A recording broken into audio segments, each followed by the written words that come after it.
ओम दीदी,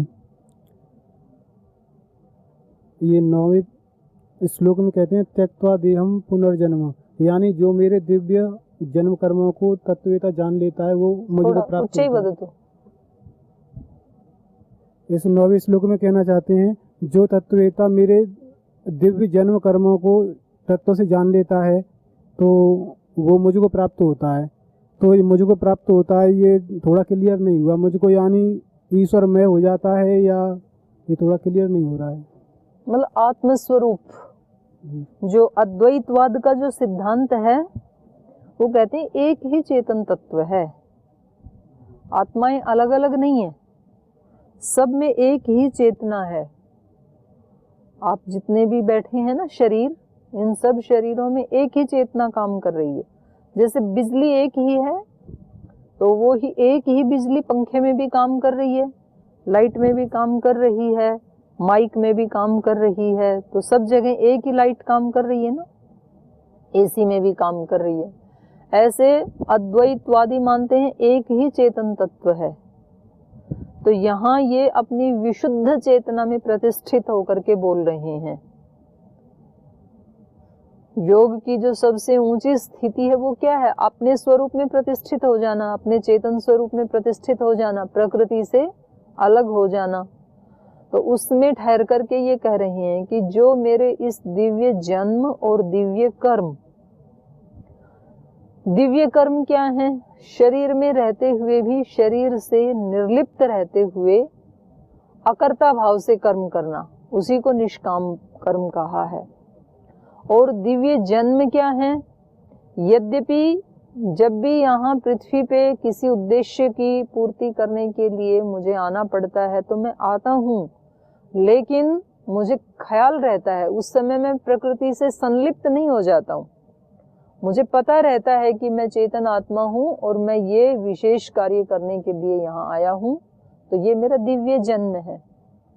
इस रहस्य को जो जान लेता है, इस रहस्य को जानना मतलब जो आत्मा वैसा ही बन जाता है। जानने का मतलब क्या है? यह एवं वेद स एवं भवति, ऐसा उपनिषदों में आता है बार बार। जो ऐसा जानता है वो वैसा ही हो जाता है, ये है जानना। जो ये जानता है कि सुबह उठ करके यदि व्यायाम प्राणायाम नहीं करेंगे तो रोगी हो जाएंगे, जो ऐसा जानता है तो फिर वो क्या करेगा? उसका अनुष्ठान करेगा व्यायाम प्राणायाम का। ये ही सच्चा ज्ञान है। अब जानता तो है और उठता है नहीं 8 बजे तक, तो फिर उसके जानने को जानना नहीं कहेंगे। वो ज्ञान अपने किसी काम का नहीं है फिर। तो यहाँ पर इन्होंने कहा मेरे दिव्य जन्म और मेरे दिव्य कर्म को जो तत्व से जान लेता है, माने यथार्थ रूप में जान लेता है, अर्थात उस आत्मा का वैसा जीवन हो जाता है। ये तो अलग आत्मा मानते ही नहीं है ना, एक ही है ऐसा मानते हैं अद्वैतवाद में। तो वो फिर मुझे प्राप्त हो जाता है, मतलब उस एक चेतन स्वरूप वाला ही हो जाता है, तो दोबारा उसका जन्म नहीं होगा फिर। ओम दीदी, अगर अद्वैतवाद मानता है कि एक ही आत्मा है तो एक ही चेतन, एक ही चेतन, अच्छा आत्मा को नहीं ले रहा है इसमें ना, एक ही चेतन तत्व है। चेतन में मतलब ईश्वर को ले रहा है ना, आत्मा को ले रहा है इसमें? वो आत्मा शब्द का प्रयोग ही नहीं करते हैं, ना ईश्वर का प्रयोग करते हैं। तो सबका अलग अलग दुख सुख दुख क्यों होता है ऐसा उनके हिसाब से? नहीं, वो जैसे ये सारे इंस्ट्रूमेंट अलग अलग फंक्शन है इनके, तो जब वो चेतन तत्व इस विशेष शरीर के साथ जुड़ा और इस शरीर ने जैसे जैसे कर्म किए तो वैसा वैसा वो दिखाई देगा चेतन, सुखी या दुखी, दुबला या पतला या जैसा भी। लेकिन अगर इन सीमाओं को उसने हटा दिया तो फिर वो वही है, ऐसे मानते हैं। ठीक है, हो गया, चलो आगे।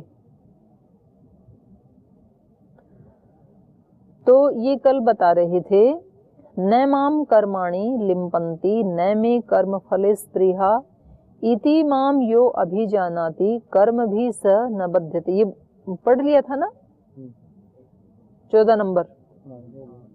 हाँ, तो कह रहे हैं कर्म, यद्यपि मैं कर्म करता हूँ लेकिन कर्मों से लिप्त नहीं होता हूँ। वो एक वेद मंत्र भी है ना, ईश्वर का स्वरूप कैसा माना है चेतन का,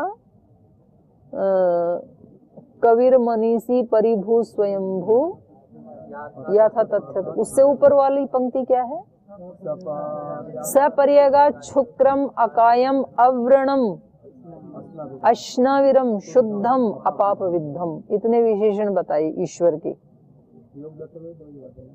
हाँ, योग दर्शन में आती है, ये वेद का मंत्र है। तो जैसे ये एक वो चलता है ना संवाद कि ईश्वर अवतार लेते हैं कि नहीं लेते हैं, तो जो ऐसा मानते हैं कि अवतार लेते हैं तो उनके पक्ष में फिर ये दोष आ जाता है, क्योंकि जो शरीर में आता है तो उसको तो फिर उसको अश्नाविरम नहीं कह सकते, वो तो नस नाड़ी से युक्त हो गया ना फिर। और वहां पर वेद में ईश्वर का स्वरूप क्या बता दिया, सपरि अगात, वो उससे ऊपर उठ गया। किस किस से, सपरि अगात शुक्रम अकायम, तो वहां स्पष्ट ही कह दिया अकायम, वो ईश्वर कैसा है, काया से रहित, शरीर से रहित। बहुत स्पष्ट कह दिया कि ईश्वर शरीर में कभी आ सकता ही नहीं है, पॉसिबिलिटी ही नहीं है। जैसे आपके पास ये जो वायर है मामूली, इसमें से आप हाई वोल्टेज को क्रॉस करवाने लगें, इसमें से प्रवाहित करवाने लगें, तो प्रवाहित हो पाएगा क्या, जल जाएगी, इसकी कैपेसिटी नहीं है उसको सहन करने की। तो ये जो शरीर है इसकी कैपेसिटी नहीं है ईश्वर को सहन करने की। सूर्य को यदि बिना उसके ओजोन लेयर के डायरेक्ट यदि संयोग हो पृथ्वी से, तो पृथ्वी में वो कैपेसिटी नहीं है सूर्य के तेज को सहन करने की, मोम की तरह से पिघल जाएगी थोड़ी देर में पृथ्वी। अभी जो बाधाएं आ रही हैं उसका एक कारण ये भी है कि ओजोन लेयर में होल्स हो गई, वीक हो गई वो। और जहां जहां ज्यादा वीक है, जैसे हमने वहां देखा ऑस्ट्रेलिया जब गए थे स्वामी जी महाराज जी के साथ, तो वहां की जो धूप है ना उसको आप 10 मिनट भी सहन नहीं कर सकते। जैसे हमारे यहाँ की जो तीखी धूप है, तो कितनी भी तीखी हो, जैसे झंडा फहराते हैं वहां खड़े होते हैं तो फिर भी हम उसको सहन कर लेते हैं। और वहां पर यद्यपि आप समुद्र के किनारे खड़े हैं पानी के पास, लेकिन तो भी वो जो धूप है वहां की, तो उससे इतने स्किन डिजीज हो रहे हैं उन लोगों को कि वो जला दे रही है उसको, स्किन को, क्योंकि वहां पर होल है ओजोन लेयर में। ऑस्ट्रेलिया देश के ऊपर वो बहुत वीक है, तो वो जो आ रही है ना डायरेक्ट किरणें जहां जहां, तो वहां फिर बड़ी वो तबाही करती हैं। तो वहां पर ईश्वर के लिए कहा सपर्यगात शुक्रम अकायम अव्रणम। व्रण मतलब होता है घाव, तो शरीर होगा तो घाव आदि भी होंगे, कहीं चोट भी लगेगी। ईश्वर कैसा है, अव्रणम अकायम अव्रणम अश्नाविरम, नस नाड़ी से रहित है वो। जैसे हम तो सब नस नाड़ी से युक्त है ना मानव शरीर में जो हम आत्माएं हैं, लेकिन वो कैसा है, अश्नाविरम शुद्धम। जब ये सब कुछ ही नहीं है तो वो कैसा है, अपने स्वरूप में शुद्ध है। शुद्धम अपाप विद्धम, पाप से बद्ध नहीं होता है वो, कोई पाप नहीं लगता है उसको, क्योंकि पाप और पुण्य किससे होते हैं, शरीर से होते हैं। जब शरीर ही नहीं है तो पाप पुण्य भी नहीं लगेगा। शुद्धम अकायम अव्रणम अश्नाविरम शुद्धम अपाप विद्धम कविर मनीषी, वो कवि है। कवि उसको कहते हैं जो अपनी कल्पना से एक बहुत बड़े जगत में जीता है, जिसकी कल्पनाएं ऊंची होती हैं, वो कवि होता है। तो ईश्वर सबसे बड़ी कल्पना करने वाला, कल्पना करके तो इतनी सृष्टि बनाई नहीं, तो ये डिजाइन कौन बनाता, तो वो कवियों का भी कवि है। कवियों की कल्पना कैसी होती है, जहां ना पहुंचे रवि वहां पहुंच जाता है कवि। तो सूर्य कहाँ नहीं पहुंचता है, सब जगह पहुंचा हुआ है सूर्य। तो जहां जहां जीवन है वहां वहां सूर्य है, नहीं तो जीवन संभव नहीं है।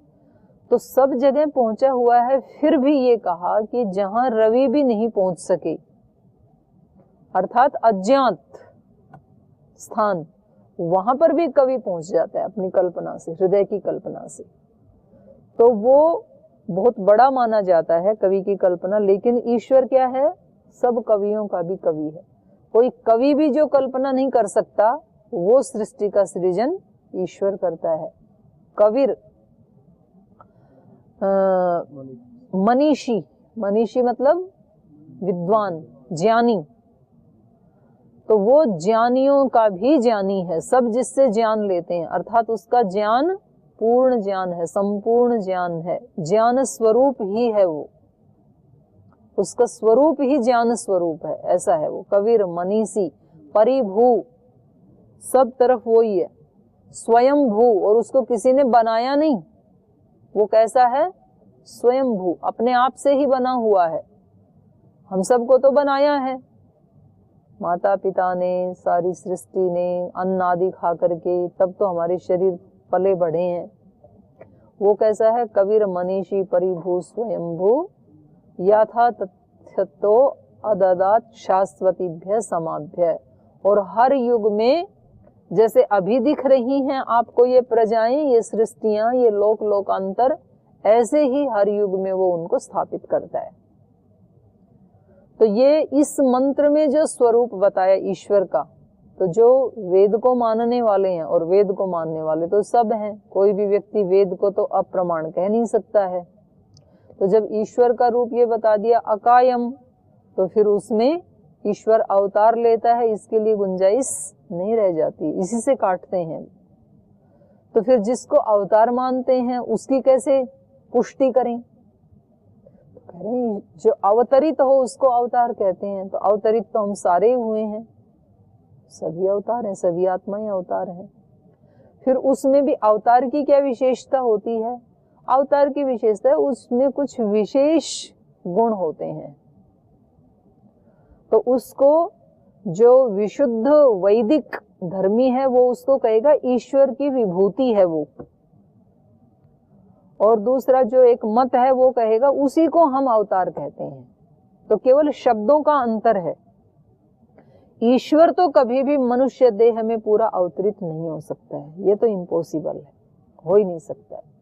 उसकी जहां विशेष कहीं दिखाई देती है झलक, सृष्टि में जहां कहीं भी कुछ विशेष दिखाई देता है आपको, जैसे तेज विशेष कहां दिखाई देता है, आदित्य में। तो आदित्य क्या है, उस ईश्वर की एक विभूति है।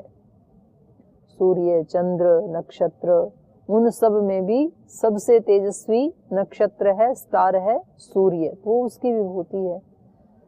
तो ऐसे फिर समुद्र, जलों में समुद्र, ऐसे जहां जहां भी विभूति दिखाई देती है तो वो पूरा आएगा, एक विभूति पाद आएगा इसमें। तो उसमें मैं कहाँ कहाँ क्या हूँ वो सब बताएंगे ना। तो नागों में मैं वासुकी हूँ, मनुष्यों में मैं अर्जुन हूँ, ऐसे ऐसे बताएंगे। वृक्षों में मैं अश्वत्थ हूँ, पीपल का वृक्ष हूँ। जितने भी वृक्ष हैं वो दिन में कार्बन डाइऑक्साइड लेते हैं, ऑक्सीजन छोड़ते हैं, लेकिन रात को वो भी कार्बन डाइऑक्साइड छोड़ते हैं, वृक्ष भी। इसलिए रात को वृक्ष के नीचे सोने का विधान नहीं है। लेकिन पीपल मात्र एक ऐसा वृक्ष है जो 24 घंटे ऑक्सीजन छोड़ता है। तो सबसे विशेष विभूति होगी ना वृक्षों में। और उसको जब जलाते हैं तो उससे जो कार्बन बनता है वो बहुत कम मात्रा में बनता है। सबसे ज्यादा कार्बन बनता है नीम को जलाने में। इसलिए नीम की लकड़ी से हवन करने का विधान नहीं है, क्योंकि जितना आप घी डालोगे उससे ज्यादा तो आपने कार्बन डाइऑक्साइड बना दी, तो अशुद्ध और कर दिया वायुमंडल को आपने। इसलिए हवन में कौन सी लकड़ी जलाई जाती है, पीपल की। पीपल की या आम की, सबसे श्रेष्ठ है पीपल। फिर सेकंड नंबर पे आम को भी जलाने से कम कार्बन बनता है। तो जहां जो सब वृक्षों में जो एक अलग विशेषता दिखाई दे रही है तो वो ईश्वर की विभूति है। तो यहाँ ये बता रहे थे कि न माम कर्माणि लिम्पन्ति, मेरे को कर्म लिप्त नहीं होते हैं, न में कर्म फले स्पृहा, और क्योंकि मेरी कर्म फल में स्पृहा नहीं है, मैं कुछ पाने के लिए नहीं आता हूँ ना, आसक्ति नहीं है कर्म फल में। इति माम यो अभिजानाति, ऐसा मेरा स्वरूप जो जानता है। कर्म भी स न बध्यते, वो कर्मों से बंधता नहीं है। बल्कि कर्मों से मुक्त हो जाता है। कर्म तो करता है लेकिन कर्मों से बंधता नहीं है।